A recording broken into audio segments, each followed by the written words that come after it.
Good evening all of you. स्वागत है आप सभी का आपके अपने चैनल दी एक्सपर्टीज में। मैं कनक पंत आपके सामने फिर से एक बार उपस्थित हुई हूँ एक नई टेस्ट सीरीज लेके। तो सबसे पहले तो जो कल राखी गई है, बहनों को बहुत बहुत मतलब पूरी लॉटरी लगी होगी। काफी बहन, सभी बहनों की काफी लॉटरी लगी होगी और भाइयों की जेब खाली हुई होगी। तो दोनों को दोनों को जेब खाली होने की और जेब भरने की हार्दिक शुभकामनाएं। हाँ, काफी टाइम से बहुत बीमार चल रहे थे, इसलिए क्लास नहीं ले पा रहे थे। भाई सोचा तो नहीं था कि इतने बीमार हो जाएंगे। वैक्सीन लगवाई थी, उससे पता नहीं क्या हुआ, दिन भर थोड़ा उस दिन दौड़ा भागी भी बहुत हो गई थी और पता भी नहीं था कि रेस्ट करना है। फर्स्ट वैक्सीन थी और अपने आप को लगने लगा था कि भैया पता नहीं कौन सा सुपर वुमेन है हम, बहुत सारे काम वाम भी कर डाले। और रात में ऐसा हुआ कि पूरी रात तारे गिनते गिनते चली गई। तो इसीलिए सॉरी, बहुत ज्यादा ही प्रॉब्लम हो गई थी, इसलिए नहीं ले पाए काफी टाइम से क्लास। अब भाई हमारी कहाँ गया एक सेकेंड ना।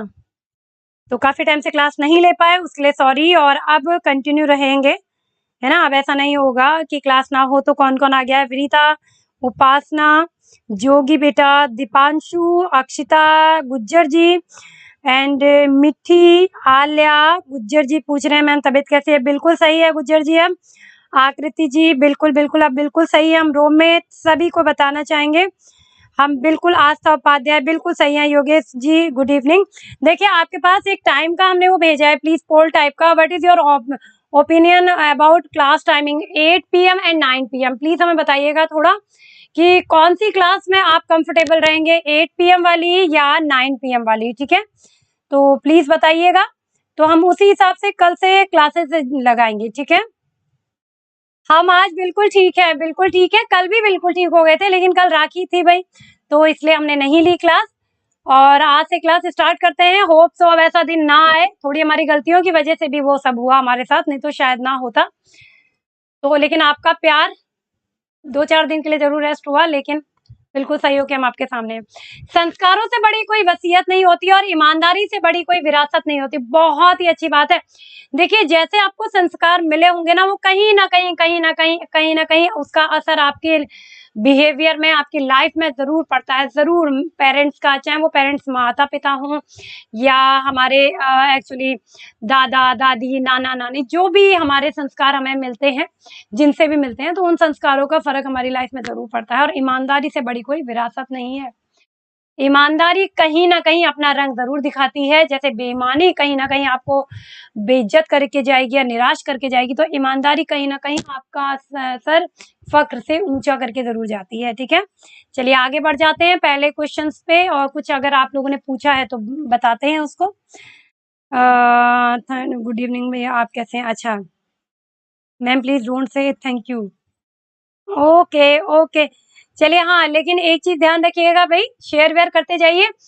और सुपर टैट पारुल, सॉरी अगर आप लाइव हैं बेटा, हम नहीं रिप्लाई कर पाए, थोड़ा बिज़ी भी थे इन दिनों। सुपर टैट की डेट आ रही है अक्टूबर तक। डेट तो नहीं आई है अभी तक, लेकिन नोटिफ़िकेशन आया है कि हो सकता है, तो प्लीज़ थोड़ा जमकर तैयारी करने लगिए, ठीक है? हमने जो पोल दिया है बेटा, उसमें बताइएगा, पोल दिया है उसी में बताइएगा, ठीक है? बट वहाँ 75% लोग 9 पीएम पे क्लिक कर रहे हैं। चलिए कोई बात नहीं, जैसा आप चाहेंगे, आप लोगों के हिसाब से ही होगी क्लासेस। हड़प्पा सभ्यता का वह पूरा स्थल जहाँ दुर्ग तथा नगर दोनों अलग-अलग प्राचीरों से घिरे हुए हैं। प्राचीर होती हैं दीवारों से। हड़प्पा, मोहनजोदड़ो, कालीबंगा, इन उपरोक्त में से कोई नहीं। फर्स्ट का 2 बताया है आपने। क्या हुआ आलिया बच्चे, प्लीज बताइए क्या हुआ बेटा? हम तो खुद ही, अरे सिस्टम गिरने वाला है क्या? सिस्टम गिरेगा तो हम तो कुछ कर भी नहीं पाएंगे। 2022 में होगा। नहीं रोमित बेटा, होने वाला है, ऐसी बात नहीं है। चलिए आंसर ले लेते हैं पहले। तो कालीबंगा जिसने भी आंसर दिया है, कालीबंगा किसी ने भी आंसर नहीं दिया है। हाँ, अक्टूबर में है पक्का। हाँ जोगी बेटा, अक्टूबर में ही है, और इसका आंसर ऑलमोस्ट गलत आ रहा है। अगर किसी एक ने भी कालीबंगा लिखा है, टिक किया है, तो बिल्कुल सही है। कालीबंगा हड़प्पा सभ्यता का वो पूरा स्थल है जहां पर जो दुर्ग है, नगर दोनों अलग अलग प्राचीरों से घिरे हुए हैं, ठीक है? आज हम नोटिफिकेशन सॉरी इसका भेज भी नहीं पाए थे, टाइम नहीं हो रहा था, और आज फोटो भी नहीं लग पाई है, क्योंकि बड़ी मुश्किल से तो ठीक होके क्लास लेने की हिम्मत में आए हैं। आगे से देखते हैं यूपी टेट कब होगा। यूपी टेट का भी नोटिफिकेशन ही आ रहा है, कोई कह रहा है दिसंबर में, कोई जनवरी में, कभी कुछ, कोई कुछ कहता है, कोई कुछ। लेकिन ये है कि अब सारे एग्जाम जल्दी से जल्दी होंगे, ऐसा नहीं होगा कि ना नहीं होंगे, है ना? तो आप लोग कमर कस लीजिए, तैयारी थोड़ी जमकर करने स्टार्ट कर दीजिए, ठीक है? एशिया महाद्वीप के किस देश में बोगाज कोई अभिलेख प्राप्त हुए हैं? भारत में, सीरिया में, ईरान में या तुर्की में?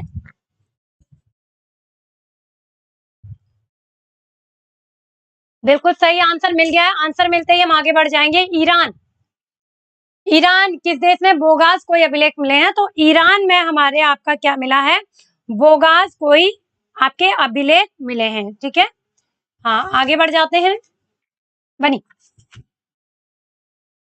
और आई थिंक 1400 ईसा पूर्व के लगभग में ये हमें के लगभग के ये अभिलेख हमें प्राप्त हुए हैं, 1400 ईसा पूर्व, ठीक है? निम्नलिखित में से एक देवता से संबंधित सभी मंत्र ऋग्वेद के एक अलग अलग मंडल में संकलित हैं। वह देवता कौन से है? मतलब ऐसे कौन से देवता हैं जिनके बारे में ऋग्वेद के हर मंडल में, अलग अलग मंडल में संकलित है? अग्निदेव है, इंद्रदेव है, वरुण देव है, या फिर आपके सोमदेव हैं? योगेश जी ने क्या बुलाया? कुछ नहीं होगा मैम, इस वर्ष 2021 में लिख कर रख लेना मैम। अच्छा, ऐसा मत कहिए। मैं अक्षिता बेटा, टीजीटी और सुपर टेट आपके लेवल से अभी बहुत आगे है। जब आप पूरी पढ़ाई कंप्लीट कर लोगे, उसके बाद के होते हैं बच्चे ये कोर्सेज, ठीक है? वी आर श्योर इस साल तो नहीं होगा। अरे क्यों ऐसा सोच रहे हैं? अच्छा सोचिए, अच्छा ही होगा। चलिए आंसर दीजिए, फिलहाल इतने दिनों बाद आए हैं, आंसर दीजिए फटाफट। निम्नलिखित में से एक देवता से संबंधित सभी मंत्र ऋग्वेद के एक अलग मंडल में संकलित है। वे देवता कौन से हैं बेटा? वो देवता हैं आपके सोम। सोम देवता से संबंधित सभी मंत्र में के ऋग्वेद में आपको अलग अलग मंडल में उल्लेख मिलता है, नवे मंडल में भी मिलता है ना। 114 सूक्त, अन्यंत्र और 9 सूक्त में इन सब चीजों में आपको किसका मिलता है?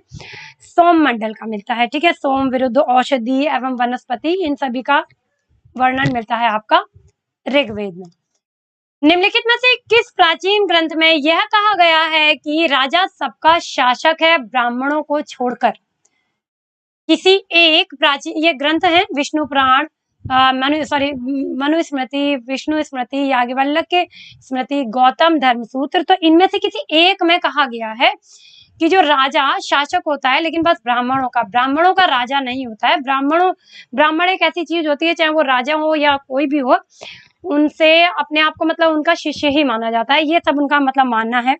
फोर्थ का बताइए, फोर्थ का सेकंड का 2। ओके जोगी बेटा, आंसर सारे गलत जा रहे हैं बच्चे आज की, आपकी क्या बात है? आज आंसर ज्यादा से ज्यादा। अन्नू कहाँ है भाई हमारी? स्मार्टी कहाँ है हमारे? और दीपिका कहाँ है? पारुल कहाँ है? आकृति वेल बेटा, लेकिन एक्चुअली इसका आंसर जो है ना मनुस्मृति है। मनुस्मृति में वर्णित है कि राजा सबका शासक है ब्राह्मण को छोड़कर। मनु ने ब्राह्मण को विराट पुरुष के बराबर माना है। ठीक है, मनु ने ब्राह्मण को विराट पुरुष माना है, यानी कि सबसे बड़ा। तो इसलिए कहा जाता है कि राजा मतलब सबका शासक होगा, मतलब लेकिन ब्राह्मणों के आगे उसे भी झुकना होगा, कुछ इस तरह से बताया गया है उसमें। देन नेक्स्ट है आपका, पाशुपत धर्म में शिव पशु के स्वामी कहलाते हैं। पशु का तात्पर्य निम्नलिखित में से किससे है? ध्यान से पढ़िए। पाशुपत धर्म में शिव पशु के स्वामी कहलाते हैं। शिव पशु के स्वामी कहलाते हैं। पशु का तात्पर्य निम्नलिखित में से किससे है? सिंह से, पार्वती से, वृषभ से, जीव से। हाँ जी दिव्यांशु से, अच्छा अंशुमन सेन जी होंगे। क्या करें अंशुमन जी, देखिए अभी भी 904 हुए हैं, 904।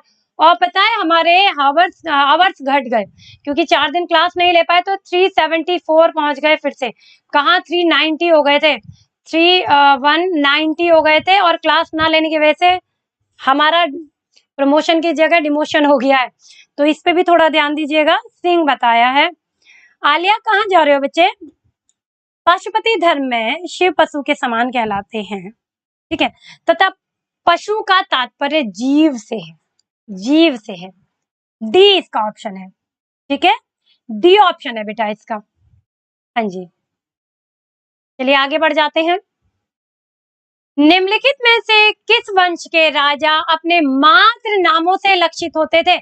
अगर आपको पढ़ा होगा, जब हमने आपको याद होगा हर्यक वंश पढ़ाया था, मौर्य वंश पढ़ाया था, शुंग वंश पढ़ाया था, और कर्ण वंश पढ़ाया था, सातवाहन वंश पढ़ाया था, तो ये चीज हमने वहीं पर भी क्लियर कर दी थी। मात्र नामों से लक्षित होते थे, मात्र नामों से लक्षित होते थे। वो कौन सा था? सातवाहन, शुंग है ये, शुंग, कर्ण, मौर्य। जल्दी आगे बढ़िए। आलिया कहीं नहीं जाना बेटा, 6 बच्चे तो आए हैं कुल, उसमें से भी चले जाएंगे तो कैसे चलेगा? और कहाँ है भाई बच्चे? क्या हो रहा है भाई? हम एक एक बच्चे का नाम लेते हैं और आप बताएंगे हमें इतनी कम संख्या क्यों है भाई? क्या इतनी बुरी तरह हताश हो गए हैं आप? चैनल से जो नहीं आ रहे हैं उनके बारे में बात कर रहे हैं। सातवाहन, बिल्कुल सही कहा, सातवाहन। शायद इससे जुड़ा हुआ अगला क्वेश्चन है शायद, हाँ, नहीं तो यहाँ पे इसका आंसर हम और दे देते। अच्छा नहीं है, तो इसके बारे में बता देते हैं थोड़ा, तब तक आप इसका आंसर दीजिए। उच्च वायुमंडल में स्थित ओजोन परत किन्हें रोकती है? भूगोल शुरू हो गया रोमित बेटा। और हमारा स्मार्टी कहाँ है भाई? राजेश जी तो हमें लग रहा है भूल गए, पूरी तरह भूल गए हम।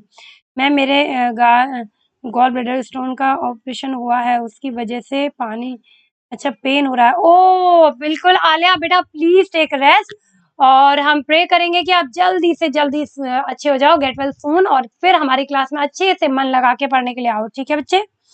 हम लोग बहुत गुस्सा है मैम, हाँ लगता तो नहीं है। ठीक है, हाँ चलिए आगे बढ़ जाते हैं। उच्च वायुमंडल में स्थित ओजोन परत किन्हें रोकती है?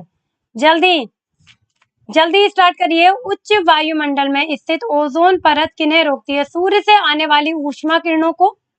ठीक है, हाँ, सूर्य से आने वाली पराबैंगनी किरणों को, अंतरिक्ष से आने वाली ब्रह्मांड की किरणों को, या फिर सूर्य से आने वाली अवरक्त किरणों को?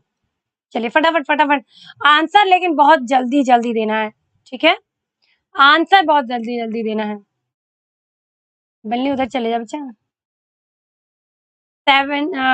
7 का बी 100%, बिल्कुल 100 क्या, बिल्कुल 1000% बिल्कुल सही है। सूर्य से आने वाली अल्ट्रा वायलेट किरणों को ओजोन परत किरणें रोकती है, और रोकती है। और कहा भी जा रहा है कि इसमें क्या हो रहा है, छेद हो रहा है हल्का हल्का, जो हम ये करते रहते हैं ना, एक से एक कांड पोल्यूशन फैलाते रहते हैं, दुनिया भर की नौटंकियां करते रहते हैं। कभी दिवाली में हम अपना ही दिवाला निकाल लेते हैं, ऐसा लगता है देश ही डूबने वाला है धुएं में, तो हम ही नहीं सभी लोग, तो उसकी वजह से ओजोन परत को भी नुकसान हो रहा है, जो हम सभी के लिए बहुत ही बहुत नुकसानदायक सिद्ध हो सकता है। चलिए आगे बढ़ जाते हैं। मैम ऐसा लगता है गॉड ने सारी प्रॉब्लम मुझे ही दी।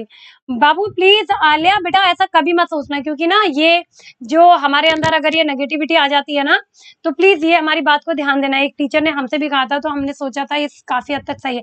अगर आपके अंदर ये नेगेटिविटी आ गई कि सब कुछ मेरे साथ बुरा होता है, तो सीरियसली पता है वो कई बार होने भी लगता है। तो जो भी चीजें उससे लड़ना सीखिए, और डेली ये सोचिए कि कोई बात नहीं, हो सकता है मेरे साथ इससे बुरा होता तो मैं क्या करती, तो जो भगवान कर रहा है सब ठीक है, सब कुछ अपने आप नॉर्मल हो जाएगा, ठीक है? निम्नलिखित में से कौन सी प्राथमिक भूकंपीय तरंग की सही विशेषताएं हैं? यह अनुदैर्ध्य एवं संपीड़ित तरंग है, यह ध्वनि तरंगों के साथ तुल्य रूप है, यह ठोस में तीव्र गति से चलती है, परंतु द्रव्य में धीमी गति से चलती है। क्वेश्चन नंबर 8 का आंसर, क्वेश्चन नंबर 8 का आंसर डी। बिल्कुल सही बताया, बिल्कुल ही सही बताया है। इस तरह से स्ट्रेंथ कैसे घट रही है भाई? लगता है आज टाइम निकालना ही पड़ेगा। और मनीष जी ने तो आना ही छोड़ दिया, पता नहीं कहाँ चले गए हैं। निम्नलिखित में से तो कौन सी प्राथमिक भूकंपीय तरंगी का सही विशेषताएं हैं? तो ये सारी हैं, सारी होती हैं प्राथमिक भूकंपीय तरंगी की विशेषताएं, ठीक है? नेक्स्ट है आपकी, अब इसको एक्सप्लेन क्या करें, ऑलरेडी इतना एक्सप्लेन हो चुका है वो, ठीक है? चलिए, निम्नलिखित में से पर्वत निर्माण का सही कालानुक्रम कौन सा है? यानी कि पर्वत जो होता है, पर्वत पहाड़ अलग होते हैं, आपको पता होगा, पठार, तो इसका निर्माण कैसे होता है? Alpine, Caledonian, Hercynian, pre Cambrian, या pre Cambrian, Hercynian, Caledonian, Alpine, pre Cambrian, Caledonian, Hercynian, Alpine, and Caledonian, pre Cambrian, Alpine या हर्सिनियम। जल्दी आंसर कर दीजिए। डीपी लगा लो, मैं कंफ्यूज हो रहा हूँ कि किसी या आ रही है या किसकी याद आ रही है भाई? अच्छा दीपिका की आ जाएगी, दीपिका भाई कहीं नहीं जाएगी। अरे दीपिका, चलिए फटाफट फटाफट आंसर करिए भाई आप लोग, प्लीज प्लीज फटाफट आंसर जरूर कर दीजिएगा, ठीक है? जल्दी से आंसर कर दीजिए।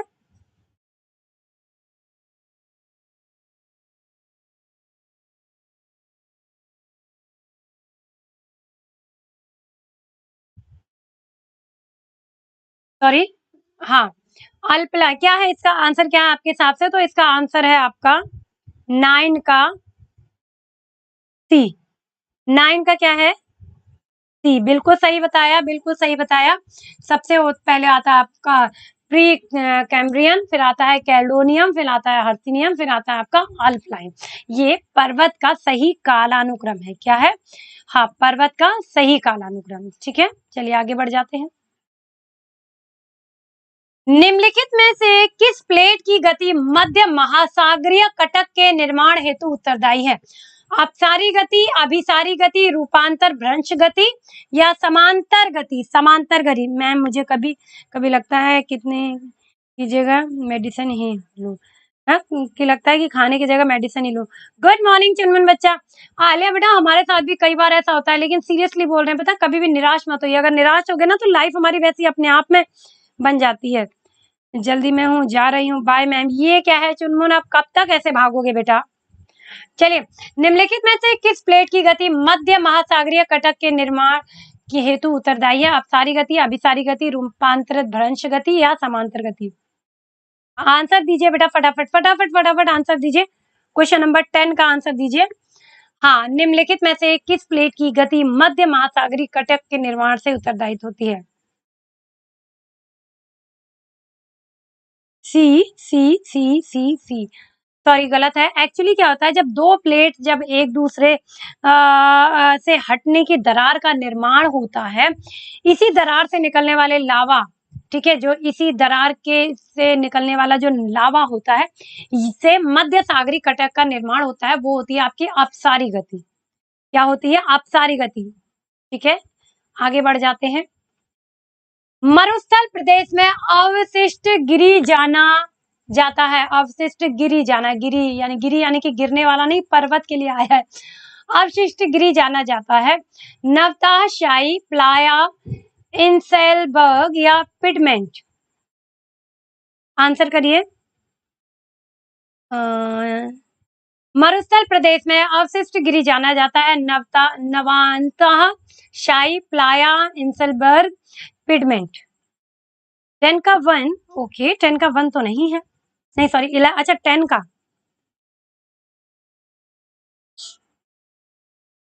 मैं उस दिन से क्लास नहीं लूंगा जब तक 1 के नहीं होगा। क्या करें, लेकिन दीपांश वो यानी कि अंशुमन जी क्या करें, अब देख रहे हैं भाई, देखते हैं कब तक होता है, लेकिन आप क्लास तब भी लेंगे 1 के हो या ना हो, क्लास हमेशा लेंगे जब भी आपके पास टाइम होगा थोड़ा सा भी। 11 का सी होता है फिलहाल इंसेलबर्ग। ठीक है, इंसेलबर्ग होता है आपका मध्य मरुस्थल में अवशिष्ट गिरी जाना जाता है इंसेलबर्ग के नाम से। ठीक है, नेक्स्ट क्वेश्चन है आपका, वलित अवसादी शैलों पर विकसित अपवाह प्रतिरूप होता है आयताकार, द्रुमाकृतिक, जालीनुमा या आर्य?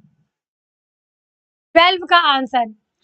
आज हमने बनी को थोड़ा साफ नहलाना, तो क्या करेंगे अब, थोड़ा मतलब ये हो रहा है बहुत गंदी उड़ती, घर में काम वाम चल रहा है, पता है आपको, पता नहीं कब तक चलता रहेगा, तो आज हमने उसको थोड़ा सफाई वफाई की, तब से वो दिन भर आज सोने में ही है, दिन भर सो रही है, दिन भर सो रही है। चलिए आंसर करिए फटाफट इसका। वलित अवसादी शैलों पर विकसित अपवाह प्रतिरूप होता है। हाँ जी,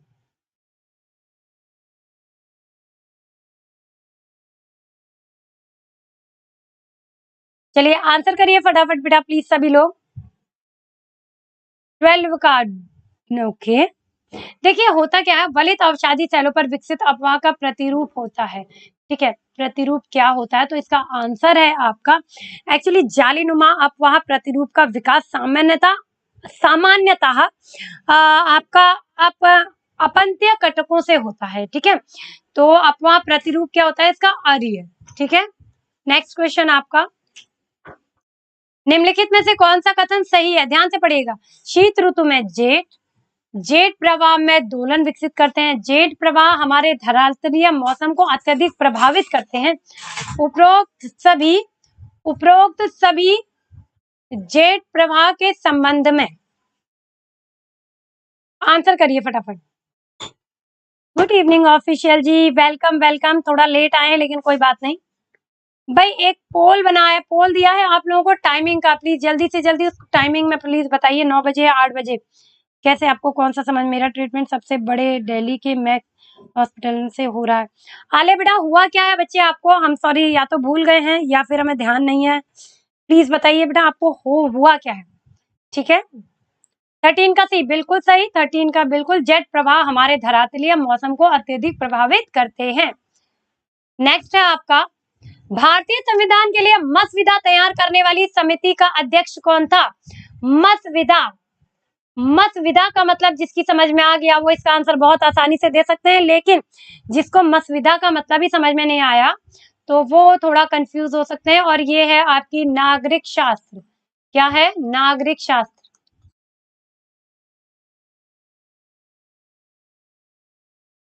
चलिए ना कोई क्वेश्चन समझ नहीं आ रहे हैं,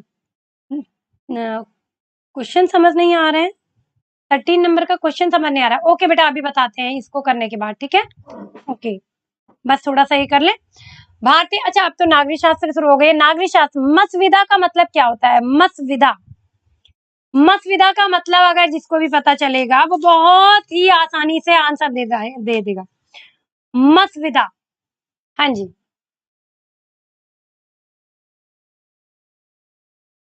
मसविदा 14 का 1 दे रहे हैं आप, ओके। 14 का है आपका डॉक्टर भीमराव अंबेडकर। अच्छा, डॉक्टर भीमराव अंबेडकर है, तो भीमराव अंबेडकर किस संविधान की समिति के अध्यक्ष थे? प्रारूप समिति के, प्रारूप समिति के अध्यक्ष थे ना? प्रारूप समिति के अध्यक्ष थे या नहीं, अगर हम सही हैं तो प्रारूप समिति को ही कहते हैं मसविदा समिति, प्रारूप समिति। तो प्रारूप समिति के कौन थे? 14 का डी, डॉक्टर भीमराव अंबेडकर। ठीक है, नेक्स्ट आ जाते हैं, निम्नलिखित में से किस एक राज्य को पूर्ण संप्रभुता के सिद्धांत के लिए खतरे के रूप में नहीं समझा जाता, मतलब वो उसको खतरा नहीं माना जाता है? वैश्वीकरण और इसके परा प्रादेशिकतावाद के विविध रूप, क्षेत्रीय एकीकरण, संघ, वैश्विक वित्तीय संस्थान, पार राष्ट्रीय निगम। चलिए आंसर करिए फटाफट। निम्नलिखित में से एक राज्य के पूर्ण संप्रभुता के सिद्धांत के लिए खतरे के रूप में नहीं समझा जाता है? प्रारूप समिति, बिल्कुल सही। चलो मैं अपने डॉक्टर से पूछूंगा। हाँ बिल्कुल बिल्कुल। अरे आलिया ने कुछ बताया क्या? आलिया ने कुछ बताया था आपको ब्रेन। अच्छा अच्छा, ओ ओ ओ हाँ सॉरी बेटा आलिया, सॉरी, एक्सट्रीमली सॉरी बेटा, हम भूल गए थे, सॉरी। बट एक्चुअली उस दिन हम सही बताएं। ललितेश जी वेलकम, ललितेश जी वेलकम। हाँ, हमें लगा था उस दिन आप खाली ऐसे नॉर्मल, मतलब वैसे नहीं बोल रहे हो, बट ये बहुत बड़ी चीज है बच्चे। 14 का डी, 15 का आंसर देंगे अब आप लोग, 15 का आंसर देंगे। निम्नलिखित में से किस एक राज्य को पूर्ण संप्रभुता सिद्धांत के लिए खतरे के रूप में नहीं समझा जाता है? तो बिल्कुल सही, 15 का बी ऑप्शन दिया, तो बिल्कुल सही है आपका जी। क्षेत्रीय एकीकरण के संघ को। ठीक है, भारतीय संविधान अनुच्छेद 19 के तहत आप देखेंगे ये आपका आता है क्षेत्रीय एकीकरण के संघ के बारे में, उसमें दिया गया है। ठीक है, नेक्स्ट है आपका, निम्नलिखित में से कौन सा गृह एवं विदेशी दोनों में अन्य अभिकरणों के साथ अपने संबंधों में स्वतंत्रता यानी इंडिपेंडेंस द्वारा विशेषीकृत है? स्वाधीनता, अधिकार, प्राधिकार या संप्रभुता? Sujata welcome welcome. सुजाता इतना लेट क्यों आ रहे हो बेटा? चलिए 30 क्वेश्चन है, इतना लेट आओगे तो कभी भी निकल के चले जाएंगे 30 क्वेश्चन। ठीक है, निम्नलिखित में से कौन सा गृह एवं विदेशी दोनों में अन्य अभिकरणों के साथ अपने संबंधों में स्वतंत्रता द्वारा विशेषीकृत है? चलिए फटाफट आंसर दे दीजिए।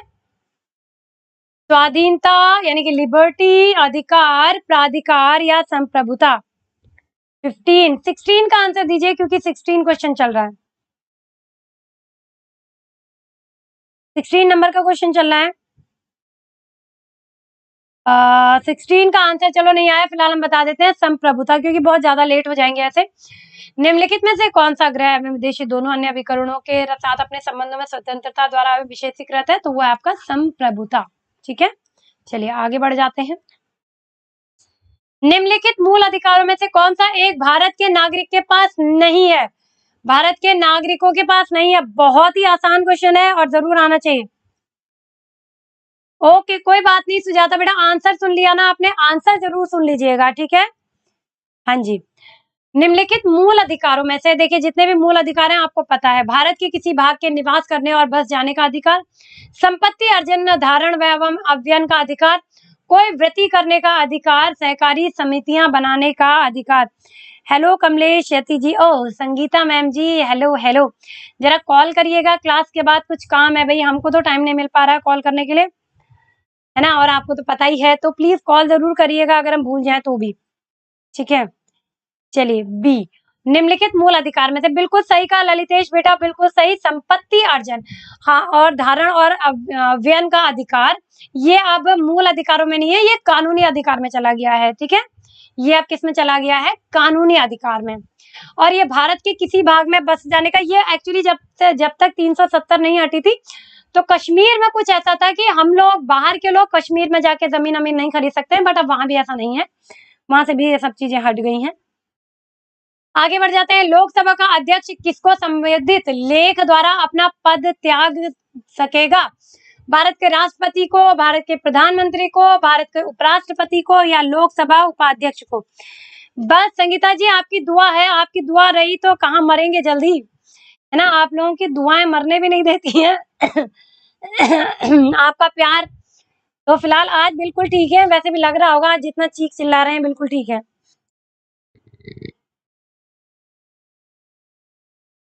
वैक्सीन लगाई, मेहरबानी से 2 दिन फीवर आया बहुत ज्यादा, तो उसके बाद फिर पड़े रहे, फिर राखी आ गई, इसलिए फिर आज से क्लास ले लिए।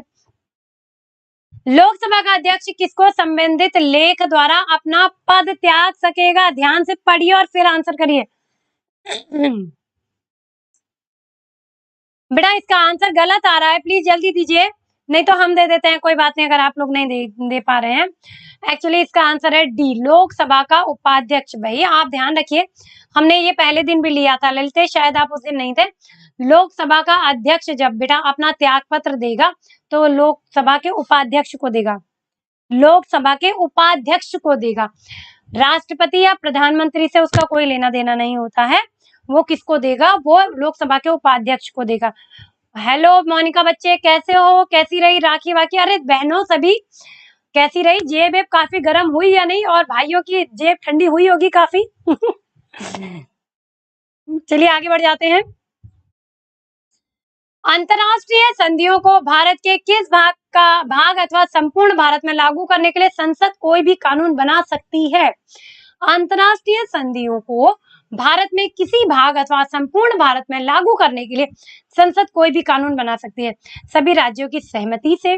बहुसंख्य राज्य की, जिसमें मतलब बहुत संख्या में जहाँ पे राज्य हैं, मतलब बहुत सारे राज्यों को लेके की सहमति से, संबंधित राज्यों की सहमति से, यानी कि इससे जो संबंधित होंगे उन राज्यों की संबंधित सहमति से, या बिना किसी राज्य की सहमति से अपने आप ही नियम कानून बना सकती है। ये क्या होगा आपके हिसाब से? गुड गुड योगेश जी, जिसका भी सही था, बहुत अच्छी बात है। क्वेश्चन नंबर 19, अंतरराष्ट्रीय संधियों को भारत के किसी भी भाग अथवा संपूर्ण भारत में लागू करने के लिए संसद कोई भी कानून बना सकती है, किस हिसाब से?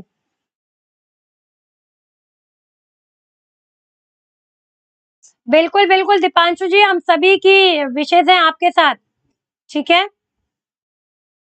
नहीं नहीं, आज तक बिल्कुल नहीं भूलेगी, आपको बिल्कुल नहीं भूलेगी। 19 बेटा नहीं, एक्चुअली जब जहां पे बात संसद की आती है ना बेटा, संसद की जब कहीं पे बात आती है और अंतरराष्ट्रीय बात आती है, क्वेश्चन को समझिए बच्चे, आप लोग क्वेश्चन को समझ नहीं रहे। अंतरराष्ट्रीय बात आ रही है तो अंतरराष्ट्रीय बात तो किसी एक राज्य पे तो होगी नहीं ना। अंतरराष्ट्रीय संधियों पे बात आएगी तो किसी से भी नहीं पूछेगा संसद, ठीक है। बिल्कुल डी ही होना चाहिए और डी ही है, क्योंकि अंतरराष्ट्रीय संधियों पे बात आ रही है तो भैया सभी राज्यों से क्यों सहमति चाहिए, किसी बहुत ज्यादा संख्या में भी नहीं चाहिए, और किसी से संबंधित तो होगा नहीं ना, वो तो पूरे देश से संबंधित है ना, देश से। नेक्स्ट है आपका, लोकसभा द्वारा विचारार्थ भेजे गए वित्त विधेयक को राज्यसभा अधिकतम कितने समय तक रोके रख सकती है? 1 माह, 7 माह, 7 दिन, 1 वर्ष या 14 दिन? चलिए आंसर करिए। हाँ जी, क्वेश्चन नंबर 20, फटाफट फटाफट आंसर करिए। क्वेश्चन नंबर 20 का, क्वेश्चन नंबर 20, क्वेश्चन नंबर 20 है आपका, लोकसभा द्वारा विचारार्थ भेजे गए, हाँ, भेजे गए विधेयक को राज्यसभा कितने से कितने अधिकतम समय तक रोके रख सकती है? 14 दिन। अच्छा, और बताइए, और बताइए। 14 दिन, 14 दिन, सभी का 14 दिन ही आ रहा है। ध्यान से ध्यान से ध्यान से पढ़िए, ध्यान से पढ़िए फिर आंसर करिए। गलत आ रहा है इतना हम बता देते हैं, चलिए गलत आ रहा है इतना बता दे रहे हैं।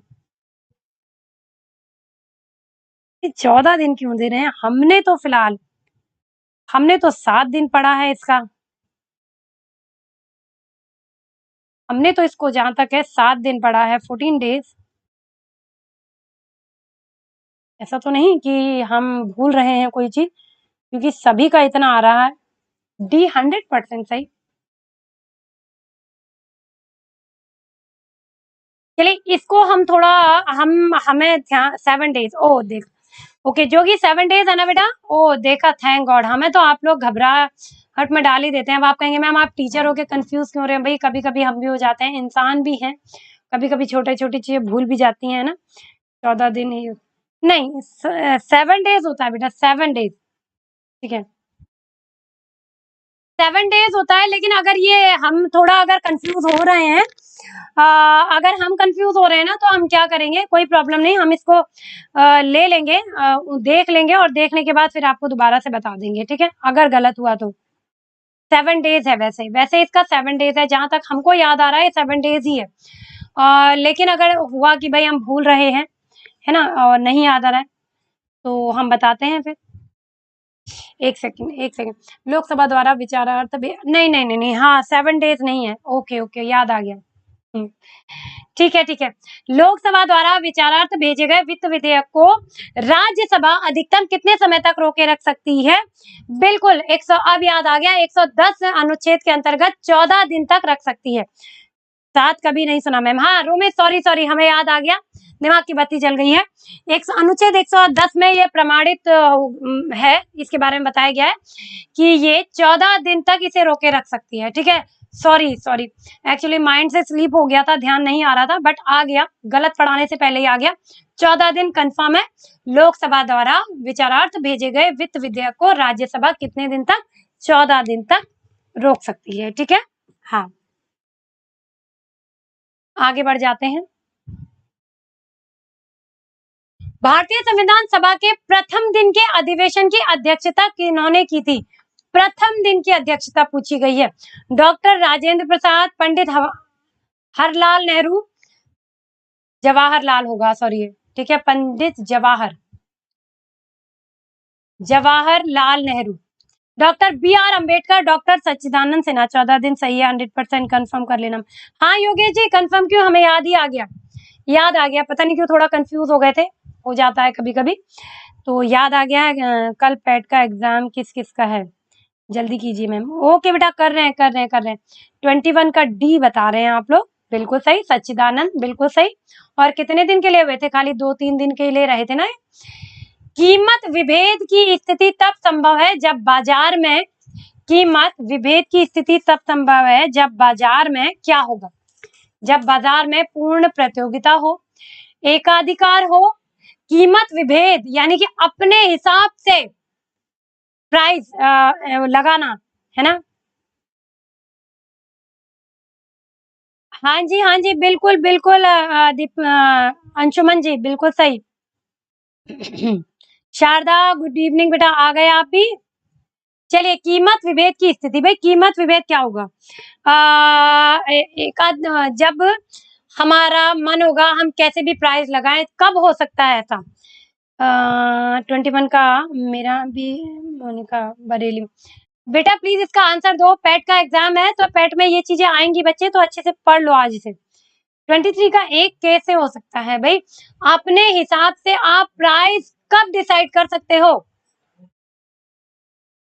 आप लोग क्यों नहीं समझ रहे हैं? संगीता मैम जी ध्यान से समझिए, आप अपने हिसाब से प्राइस को कब डिसाइड कर सकते हो? भाई मैं तो 1000 रुपए में बेचूंगी कोई भी चीज, ये पेन है, हमारे पास कोई आसपास कोई दुकान नहीं है, हमारा अपना एकाधिकार है।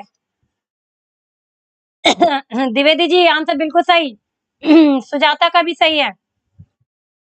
भाई जब हमारा अपना एकाधिकार होगा, यानी कि आप ध्यान दीजिएगा, मार्केट में अगर किसी चीज की भी खाली एक ही दुकान होगी, मतलब बहुत बड़ा मार्केट है और एक कोई ऐसी दुकान होगी वो खाली एक ही होगी, तो वो मनमाने प्राइस में आपको बेचेगा, मनमाने ढंग से वो आपको बेचेगा, क्योंकि उसके साथ में कंपटीशन नहीं है, तो उसे 1 रुपए भी घटाने बढ़ाने की जरूरत नहीं पड़ेगी, और जिसको जरूरत है वो जरूर खरीदेगा, तो एकाधिकार होता है। ठीक है, हाँ जी बच गई संगीता मैम जी, नहीं तो क्या बताएं।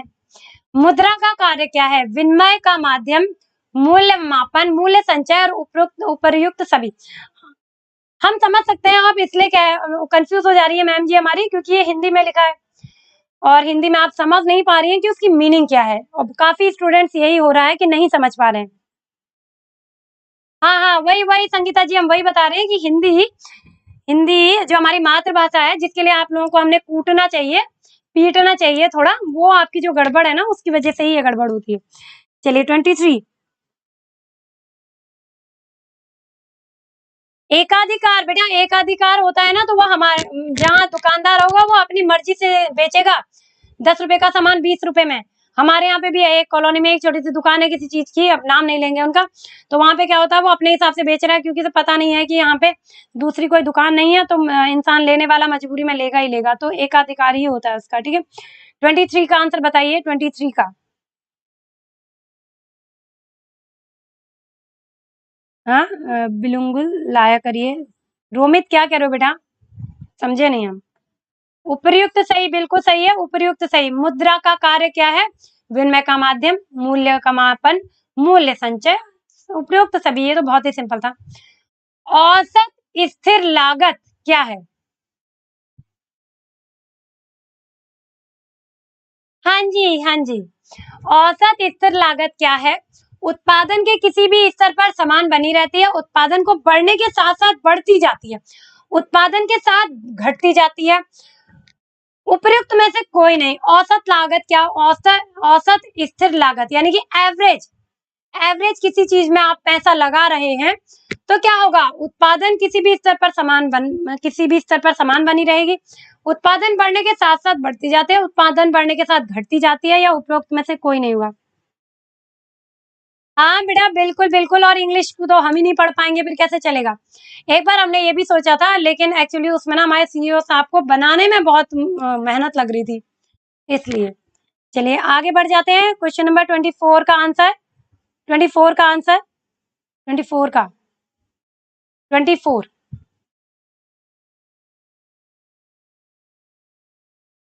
24 का ए कैसे होगा? एवरेज स्थिर लागत कैसे होगा ए? उत्पादन के किसी भी स्तर पर समान बनी रहती है। ध्यान से समझिए, औसत स्थिर लागत, औसत स्थिर।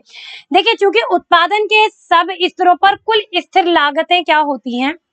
हाँ, उतनी ही रहती हैं। उत्पादन को बढ़ने पर उत्पादन स्थिर लागतें कम होने लगता है। ठीक है, कम होने लगता है, घटने लगता है। सी होगा इसका आंसर, सी। ओके शुभम, वेलकम वेलकम बेटा। प्रथम शुभम, दोनों बहुत बहुत स्वागत है। और शेयर करिएगा, ठीक है। आपने कहा था बहुत सारे शेयर करेंगे मौसी, तो बहुत सारे शेयर करने हैं बेटा आपको, ठीक है। चलिए आगे बढ़ जाते हैं। निम्न कोटि की वस्तु के लिए आय उपभोग वक्र की ढाल हमेशा दाईं ओर उठती हुई होती है, पीछे की तरफ मुड़ती है, बाईं ओर गिरती है, क्षैतिज होती है, यानी कि ना इधर ना उधर, समान रहेगी। 24 का वही होगा बेटा। एक्चुअली 24 का जो हमने आपको दिया, क्योंकि एक्चुअली क्या होता है, उत्पादन के सब स्तरों पर कुल स्थिर लागतें उतनी ही रहती हैं, इसलिए उत्पादन के बढ़ने पर औसत स्थिर लगाएं। ठीक है, लगाते कम होने लगती हैं, उसके एवरेज के हिसाब से अगर लगाएंगे तो कम होने लगेंगी। भैया आप देखते हो ना बेटा, कभी भी आप किसी भी दुकानदार से पूछना कि वो क्या करते हैं, ज्यादा से ज्यादा पैसा लगाते हैं, ज्यादा से ज्यादा पैसा लगाते हैं। अच्छा, जो कि हम आपको समझाते हैं बेटा, मान लीजिए आपने 1 लाख का सामान खरीदा, तो उसमें आप हर वैरायटी रखेंगे, हर वैरायटी रखेंगे, कोई ना कोई चीज पसंद आएगी, कोई ना कोई चीज इंसान खरीदेगा और उसमें आपका निकल जाएगा प्रॉफिट। मान लीजिए आपने 1 लाख का खरीदा, तो वहां पे प्रॉफिट अलग होगा। अब आपने 10,000 का ही माल खरीदा, और 10,000 में से अगर 7,000 का माल समझ ही नहीं आया, एवरेज में आपने खरीदा और समझ ही नहीं आया, तो आपकी जो लाभ होगा वो घटेगा, वो बढ़ेगा नहीं। वो था उसमें क्वेश्चन में, ठीक है। 25 का सी 25 का सी कैसे हो सकता है? निम्न कोटि की वस्तु के लिए आय उपभोग वक्र की ढाल हमेशा पीछे की ओर झुकी रहती है। गुड मॉर्निंग, आराध्या से आया है। गुड मॉर्निंग आराध्या जी, वेलकम, आपका हमारे चैनल में बहुत बहुत स्वागत है। हाँ जी, आज क्वेश्चन समझ से बाहर है, लेकिन बेटा अगर एग्जाम में आएंगे ना, तो क्वेश्चन अगर समझ से बाहर वहां भी आ गए तो प्रॉब्लम हो जाएगी आपको। ठीक है, आय उपभोग का वक्र जहां तक घनात्मक ढाल होगी, जहां तक घनात्मक ढाल होगी, वहां तक वस्तु का आपका सामान्य प्रकृति की होगी, तो पीछे की तरफ मुड़ती है। ठीक है, पढ़ लीजिए, क्या पता ऐसे क्वेश्चंस आ गए तो कम से कम आपके लिए ये तो ना हो कि मैम ने समझाए नहीं थे, है ना। इसके बाद हिंदी आने वाली है, इसके बाद है आपका लाभ का पारितोषिक क्या है? भौतिक श्रम का पारितोषिक है, किसका? भौतिक श्रम का, मानसिक श्रम का, पूंजी का, या अनिश्चितता वहन करने का? दरिया बया नहीं समझ में आया। रोमित, अगर ये क्वेश्चन आता है तो हमने आपको समझाया बेटा अभी। एक्चुअली आय का जो उपभोग वक्र होता है, जहां तक घनात्मक ढाल होगी ना, जहां तक घनात्मक क्या होता है भैया, सॉरी, जहां तक घनात्मक कह रहे, जहां तक धनात्मक यानी कि प्लस होने वाली चीज होगी, ढाल होगी, वहां तक वस्तु का सामान्य प्रकृति की होगी, ठीक है। पर आय उपभोग का वक्र उस क्षेत्र में है जिसमें आय का उपभोग क्या होता है, ढाल हमेशा ऋणात्मक होता है, ऋणात्मक।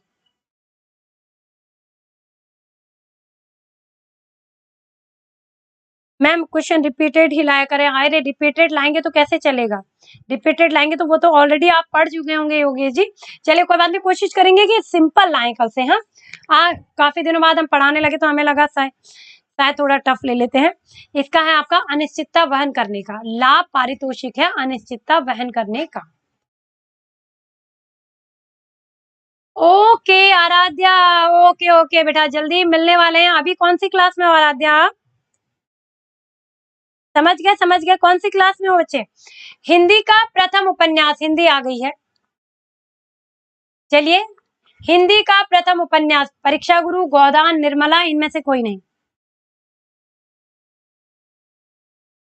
हिंदी का प्रथम उपन्यास, परीक्षा गुरु, गोदान, निर्मला, इनमें से कोई नहीं। हिंदी का प्रथम उपन्यास, हिंदी का प्रथम उपन्यास, परीक्षा गुरु, गोदान, वेरी गुड, परीक्षा गुरु। रोमित बच्चे वेलकम, बहुत बहुत बहुत अच्छा। गुरु जोगी ने भी बिल्कुल सही बताया, परीक्षा गुरु जो है आपका पहला उपन्यास है। गोदान और निर्मला प्रेमचंद के उपन्यास हैं, प्रेमचंद के जो नहीं है ये, है ना। घुटन रचना का संबंध किस विधा से है? विधा क्या होती है, उसका वे क्या है? वे कहानी है, वे निबंध है, वह संस्करण है, वो आत्मकथा है, क्या है? 27 का तो ए बिल्कुल सही था। 28 का बताइए। घुटन रचना है एक, घुटन रचना का संबंध किस विधा से है? कहानी है, निबंध है, संस्करण है, या आत्मकथा है? Question number 28। 28, हाँ जी, क्वेश्चन नंबर 28 ए बता रहे हैं हम। ओ 28 का आंसर है बेटा आपका आत्मकथा। घुटन एक आत्मकथा से संबंधित विधा है, ठीक है, आत्मकथा। मोनिका बेटा रुक जाओ, क्विज का क्वेश्चन आने वाला है, और लास्ट टाइम क्विज का आंसर के हम फोटो वगैरह नहीं ले पाए, सॉरी, क्योंकि बहुत पीछे जा चुकी थी, बिल्कुल ध्यान ही नहीं आ रहा था किसकी फोटो है क्या है, और बहुत थोड़ा बिजी भी थे, है ना। चलिए, गर्दिश के दिन आत्मकथा के लेखक कौन है? गर्दिश के दिन आत्मकथा है, ठीक है, इसके लेखक कौन है? कमलेश्वर, प्रेमचंद, हरिवंश राय बच्चन, रामधारी सिंह दिनकर। 29 का बताइए, 29 का। और नेक्स्ट क्या है? नेक्स्ट आपका क्विज का क्वेश्चन है, नेक्स्ट आपका क्विज है, प्लीज लाइव में आंसर मत दीजिएगा, रिक्वेस्ट है। आराध्या बेटा नेक्स्ट जो आंसर है उसको क्विज में नहीं। परीक्षा गुरु लाल श्रीनिवास, बिल्कुल बिल्कुल, लाल श्रीनिवास दास, बिल्कुल सही बताया योगेश जी आपने। 29 का बताइए, 29 का फर्स्ट कमलेश्वर, बिल्कुल सही बताया, 29 का फर्स्ट है। नेक्स्ट आपका क्विज का क्वेश्चन है, लास्ट डे वाले क्विज के फोटो नहीं लगा पाए उसके लिए सॉरी, आप जानते ही हैं पहले बीमार रहे हैं, फिर राखी आ गई उसमें थोड़ा उलझे रहे, और अब से लगाई जाएगी, कल से आपसे नहीं छोड़ी जाएगी। लास्ट है आपका, बहुत सिंपल क्वेश्चन है, वैसे ये वाला क्वेश्चन था नहीं, गलती से हमने 31 क्वेश्चन बना दिए थे। 31 वाला जो क्वेश्चन है वो क्विज का था, लेकिन 30 नंबर पे ये पहुंचा तो इसको बना दिया गया है, वो कल दे देंगे। कबीर की भाषा को पंचमेल खिचड़ी किसने कहा? पंचमेल खिचड़ी, देखिए सदु ककड़ी भी कहा है, पंचमेल खिचड़ी भी कहा है, तो फिलहाल पंचमेल खिचड़ी किसने कहा? रामचंद्र शुक्ल ने कहा, जयशंकर प्रसाद ने कहा, हजारी प्रसाद द्विवेदी ने कहा, या बाबू श्याम सुंदर दास ने कहा, ठीक है। तो ये आपके आज के क्वेश्चंस थे, होप सो थोड़े टफ लगे, कोई बात नहीं, क्वेश्चन नेक्स्ट टाइम कोशिश करेंगे सिंपल क्वेश्चंस लेके आए। और थोड़ा आज एक बार थोड़ी देर के लिए जरा खोलते हैं व्हाट्सएप ग्रुप, ऐसा क्यों हो रहा है, इतने कम स्टूडेंट क्यों आ रहे हैं भाई? आई नो कि कुछ टाइम के लिए हम थोड़ा छूट गई है क्लास, लेकिन अब नहीं छूटेगी, ठीक है। Thank you so much all of you, सभी को बहुत बहुत धन्यवाद हमारी क्लास में आने के लिए। इतने दिन बाद भी आप लोग अपने पूरे जोश के साथ आए, पूरी क्लास में लाइव रहे, बहुत अच्छा लगा, ठीक है। आराध्या बेटा इसका आंसर यहाँ पे नहीं देते हैं बेटा, इसका आंसर देते हैं कमेंट बॉक्स में। आप फर्स्ट डे आए हो तो आपको शायद ध्यान पता नहीं होगा, ठीक है। बाय ऑल ऑफ यू, मिलते हैं आप लोगों से कल नेक्स्ट क्लास में। आप जहां तक है कोशिश करेंगे लॉस ना हो, आपके साथ साथ हमारा भी हो रहा है, क्योंकि 3190 आवर्स हमारे हो गए थे, ठीक है। और आप लोग सोचते होंगे ना कि मतलब अरे मैम को कोई फर्क नहीं पड़ता, हमारे तो हमको तो फर्क पड़ने के साथ साथ हमारे चैनल को भी फर्क पड़ता है।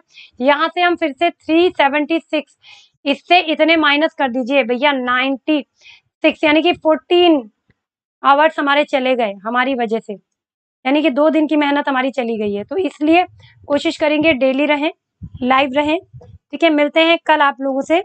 Thank you so much all of you, bye bye. Happy birthday ma'am, आज नहीं है बेटा, हमारा बर्थडे होता है 26 जनवरी को, 26 जनवरी को है हमारा बर्थडे, अभी बहुत टाइम है, ठीक है। Thank you so much all of you, मिलते हैं नेक्स्ट क्लास में, तब तक बाय बाय। हाँ वैसे बर्थडे है वैक्सीन के बाद, तो वैक्सीन के दिन तो ऐसा लग रहा था कि हम निपट ही लेंगे, लेकिन अगर वैक्सीन को देख के कहा जाए तो सच में हमारा बर्थडे है आज। आज नहीं, मतलब उस दिन हुआ, क्योंकि हमने खुद अपने पैरों पे कुल्हाड़ी मार के अपने लिए प्रॉब्लम क्रिएट की, नहीं तो ऐसा होता नहीं, जनरली ऐसा होता नहीं है वैक्सीन लगा के हुई प्रॉब्लम हमें। Thank you so much all of you, मिलते हैं कल भाई, जब तक हमारे सीईओ साहब नहीं आ जाते तब तक आप लाइव रह सकते हैं। ये लीजिए सीईओ साहब, क्या हुआ मालिक साहब?